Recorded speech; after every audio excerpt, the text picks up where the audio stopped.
Hi guys, we're gonna do a Bluetooth name change on a GA2168K, and for that we're just gonna go to settings, then you go to car infotainment, scroll all the way to about device, then click on the gear,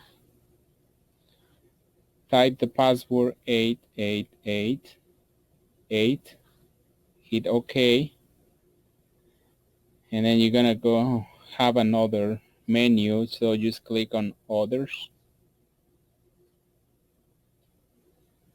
scroll all the way down to the Bluetooth name, and then you can name it whatever you want to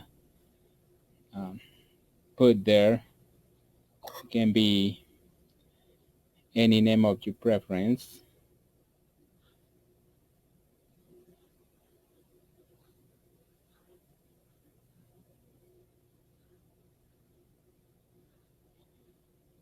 Once you got that, just hit done, just hit OK, and then save.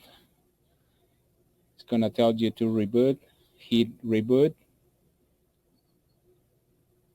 and it's done.